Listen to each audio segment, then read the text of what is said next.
पारू, रागावलीस माझ्यावर? मगाशी विनाकारण सगळा राग तुझ्यावर निघाला.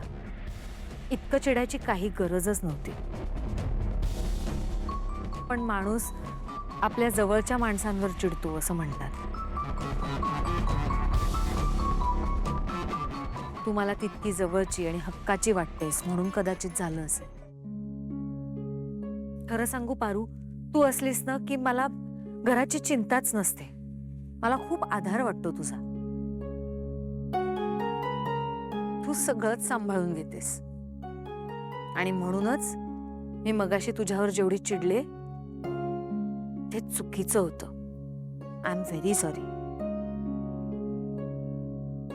नाही देवी आई, मला अजिबात वाईट नाही वाटलं. मला सांगा, आईच्या वरडण्यानं मुलीला कधी वाईट वाटतं का? हक्क असतो तो आईचा.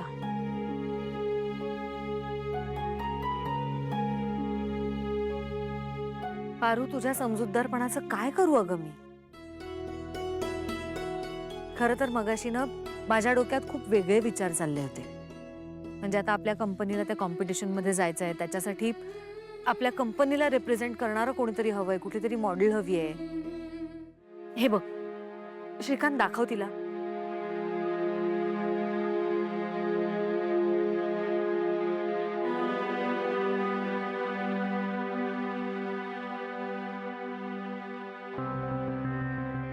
त्या कॉम्पिटिशन मध्ये हे असे कपडे घालायचे. पारू, मला सांग, तुला जमणार आहेत हे असे कपडे घालणं? नाही देवी आई, मला माफ करा, पण ही अशी तोकडी कापड मला घालता नाही येणार. गुड. बघितलं, मी म्हटलं होतं पारूला हे असं जमणार नाहीये. पारू, तू नको काळजी करूस. जा किचन मधला आवरून घे. वय आलेच.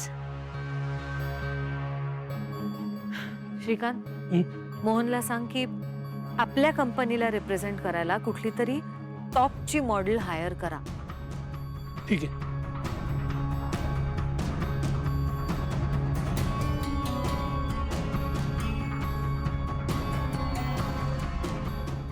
त्यांना माझ्यापेक्षा सुंदर मॉडेल कोण मिळणार आहे? मी एक काम करते, आतापासून तयारीला लागते.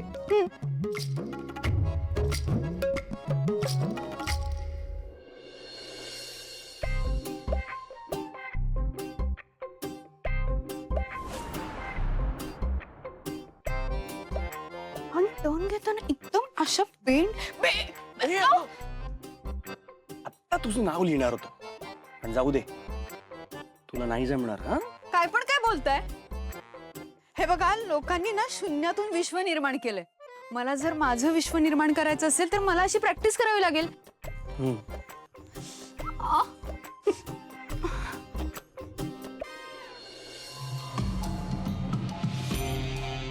तुला या घरात संसार थाटायचा आहे का तुझा? अगदी बरोबर बोललात तुम्ही दिशा मॅडम. मी या घरात माझा संसार थाटणार आहे. कारण मी पार्वती आदित्य किर्लोस्कर आहे. हे माझ्या गळ्यातलं मंगळसूत्र. मी आदित्य सरांची बायको आहे, त्या घरची मोठी सून आहे. आणि हे समज तुम्हाला ज्यांना जाऊन सांगायचं त्यांना सांगा. Shrikant, I am very sorry. पारूवर सुद्धा मी आज उगाच चिडले. रे, काही गरजच नव्हती असं वागायची. ती बिचारी किती काय काय करत असते आपल्या घरासाठी.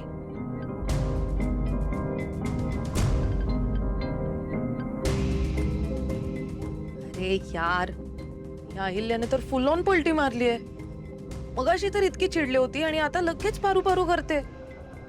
आता जर मी पारू आदित्यच्या लग्नाबद्दल हिला सांगितलं तर या अहिल्या तिला सून म्हणून स्वीकारायला एका पायावर तयार होईल. नाही नाही नाही नाही नाही, नको. आता या बाईला काही न सांगितलेलंच बरं. मरू दे. मी पारूशी नक्की बोले. दिशा, तू इथे काय करतेस?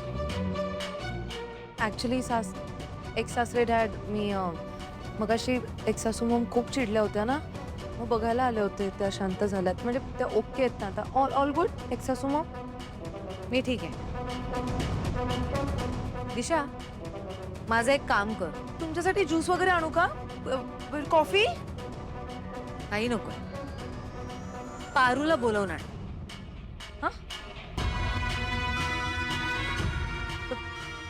पारूला बोलून आणते.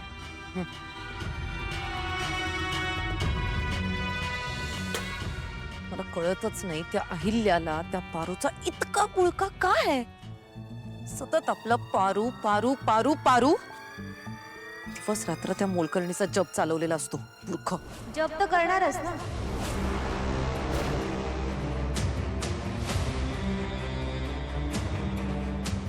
कारण माझ्या देवी आईंचं माझ्यावर मनापासून प्रेम आहे. दिशा मॅडम, काय झालं? मी देवी आईंना समजा सांगणार होतात ना, का नाही सांगितलं? घाबरलात का? Over confident Paru.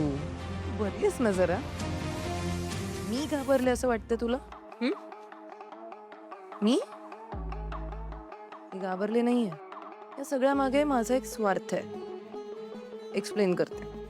तर मी असा विचार केला की या घरातली किर्लोस्करांची सून मला माझे मोलकरीण म्हणून मिळते. म्हणजे लादी पुसायला, माझ्या चपला उचलून ठेवायला, माझे कपडे प्रेस करायला, धुणी भांडी करायला, ही सगळी कामं करण्यासाठी जर मला किर्लोस्करांची थोरली सून, एक प्रीमियम मोलकरीण मिळणार असेल तर मी स्वतःचं नुकसान का करून घेईन?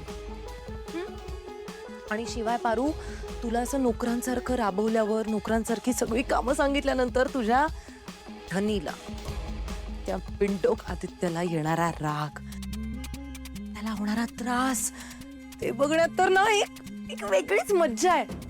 ती मी तुला एक्सप्लेन पण नाही करू शकणार. आता तू सांग, मला इतकं सगळं एन्जॉय करायला मिळणार असेल तर मीच माझ्या आनंदावर असं पाणी कसं होतो. म्हणून मग मी विचार केला, आत्ता अहिल्याला काहीच नको सांगायला. आत्ताच काय, कधीच नको सांगायला. मला ते इंटरेस्टच नाही. म्हणजे आता ते सांगण्यात मला काही पॉइंटच वाटत नाही खरं तर. तू कायम अशीच राहा, मोलकरीण, प्रीमियम मोलकरीण बनून. म्हणजे मला तुझ्यावर वाटेल तसा जाच करता येईल. एक मालक बनव. आणि हो पारू, मॉडेल वगैरे बनायची स्वप्न सोडून दे ग तू. तू ना तो विचार सुद्धा येऊन नको देऊस तुझ्या डोक्यात. आता माझं तर ऐकत नाहीच तू, पण तुझ्या देवी आईने, तिने तुला तुझी लायकी दाखवून दिलेली आहे ना. नोकर आहेस, नोकरांसारखं राहायचं. तू का स्वतःचं प्रमोशन करून घेण्याच्या मागे लागू नकोस. तुला झेपणार नाही ग बाळा ते. मला तुझा राग खूप येतो, पण काळजी पण वाटते ग. आता असंच माझं थोबाड बघत इथे उभी राहणार आहेस? एक चाल. आणि हो, माझ्यासाठी पटकन एक प्रीमियम कॉफी घेऊन ये.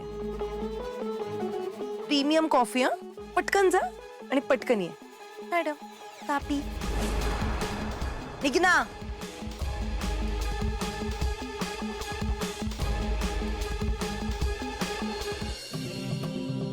वहिनी, हे मॉडेल कोऑर्डिनेटर आहे.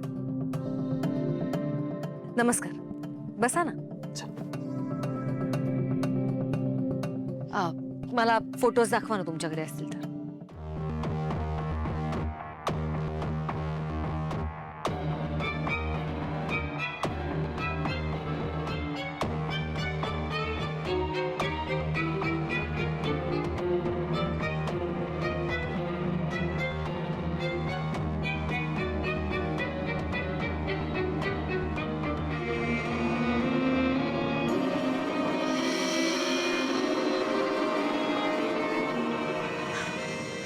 नाही नाही, आम्हाला अशा मॉडेल्स नकोय.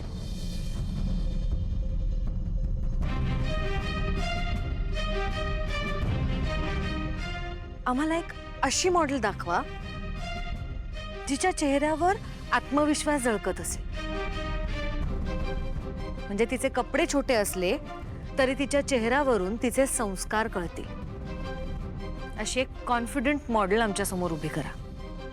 कारण मला काहीही करून ही कॉम्पिटिशन जिंकायचीच आहे.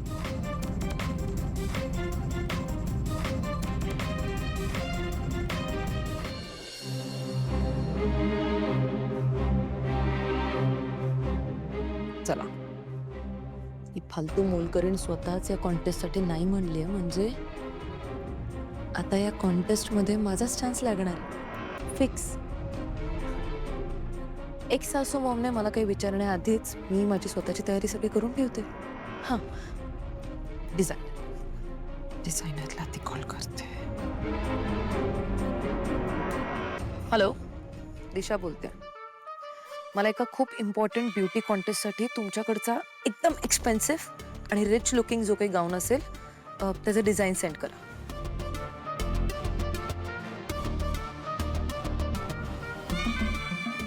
अहिल्या देवी किर्लोस्कर, मीच हे ब्युटी कॉन्टेस्ट जिंकणार, तुला इम्प्रेस करणार आणि असंच माझ्या प्लॅनमध्ये सतत अडकवत राहणार. ओके मॅडम, मी प्रयत्न करतो. बट खरं सांगायचं तर हल्ली अशा मुली मिळतात तरी कुठे? नाही, मला ह्या बाबतीत कुठलीही तडजोड करायची नाही. मी सांगितली तशीच मॉडेल मला हवी आहे. मला ही कॉम्पिटिशन जिंकायची आहे, पण आपली संस्कृती आणि परंपरा यांची आब राखूनच.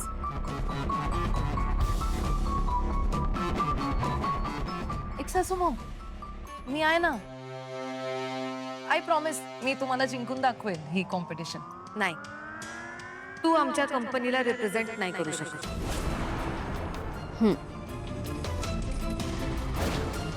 काय एक सासू मॉम, मी या घरची सून आहे म्हणून तुम्ही मला नकार देताय का? दिशा, तुझा काहीतरी गैरसमज होतोय. एकतर तू किर्लोस्करांची सून नाहीयेस,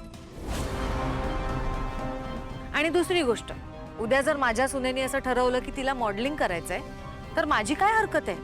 मी तिला सपोर्टच करीन ना. अहो मॅडम, त्या खरंच बेस्ट आहे. मी आत्ता काय सांगितलं तुम्हाला कळलं नाही का? मला अशी मॉडेल हवी आहे जिच्या कपड्यांपेक्षा तिच्या चेहऱ्यावरून तिचे संस्कार दिसतील. तुम्ही माझ्या संस्कारांवर तुम्ही आमच्यासाठी दुसरी मॉडेल शोधा.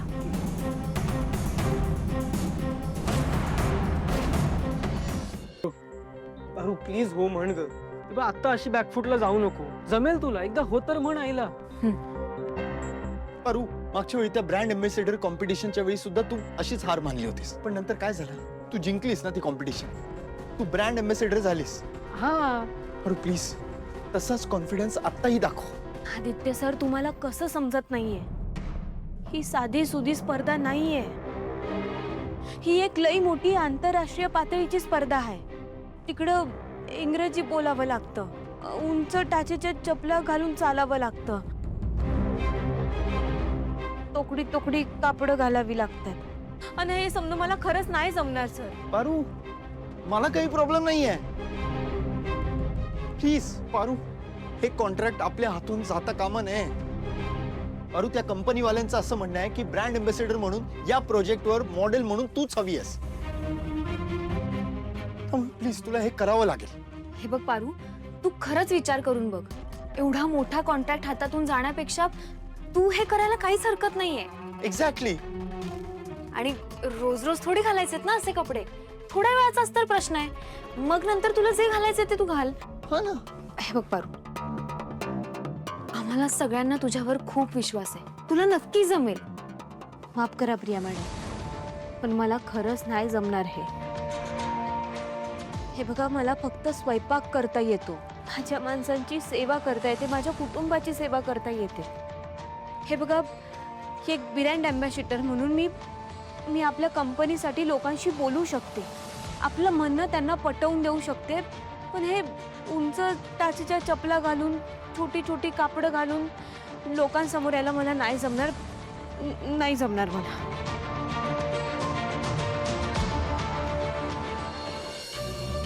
एवढी घरात मॉडेल असताना यांना दुसरी मॉडेल पाहिजे. आता मी या अहिल्या मॅडमला कसली मॉडेल दाखवू? मला खरंच काय कळत नाही. वहिनी, आपल्याकडे वेळ खूप कमी आहे आणि दिशाशिवाय दुसरा पर्याय नाही आहे.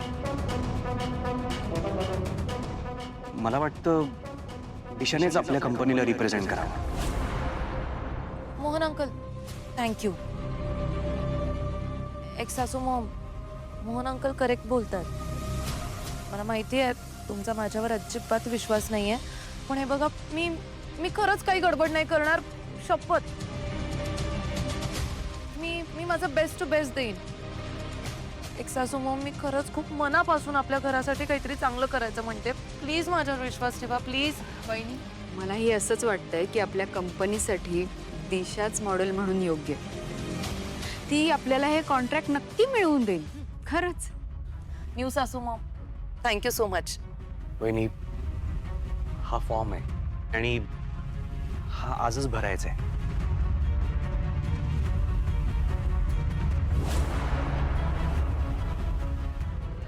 पारू, हे मी सांगतोय, प्लीज तयार हो. आदित्य सर, मी सांगितलं ना, मला जमणार नाही. जमणार.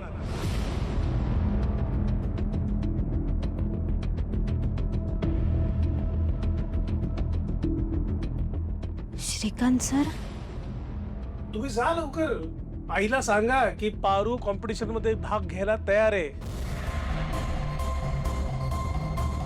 श्रीकांत सर, असं का करताय तुम्ही?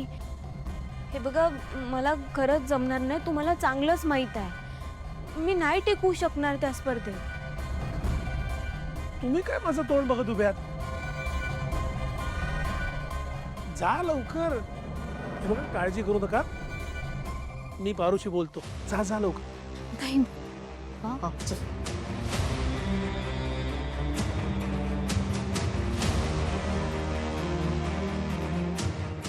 पारू, श्रीकांत सर, मी खरंच सांगते, मला नाही जमायचं हे. तुम्ही प्लीज समजून घ्या ना. हे बघा, मला धड शुद्ध मराठी बी बोलता येत नाही. मी तिकडे इंग्रजी कसं काय बोलणार आहे? आणि त्यात ती छोटी छोटी कापडं घालून, उंच टाचेच्या चपला घालून मी नाही चालू शकत सर. हे बघा, प्लीज तुम्ही मला धर्म संकटात टाकू नका. मी आहे ना तशी बरी आहे. माझ्यामुळं आपल्या कंपनीचं नुकसान झालेलं मी नाही बघू शकत सर. Please please. ऐक ऐक ऐक ऐक.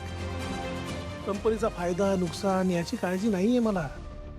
मला काळजी आहे ती या घराचं व्यवस्थित होईल ना याची. आणि या घराचं सगळं व्यवस्थित व्हावं असंच वाटतं मला. हे बघ ऐक, अहिल्याच्या तिच्या सुनेबद्दलच्या अपेक्षा खूप आहेत. तिच्या सुनेनं चार चौघात आत्मविश्वासानं वावरावं असं वाटतं तिला. आणि ह्याच्यात काही चूक आहे असं मला अजिबात वाटत नाही. हे बरोबरच आहे. बरोबर आहे ना? बरोबर आहे. देवी यांनी त्यांच्या सुनेबद्दल केलेल्या अपेक्षा चुकीच्या नाहीतच. आणि ती सून तू आहेस पारू.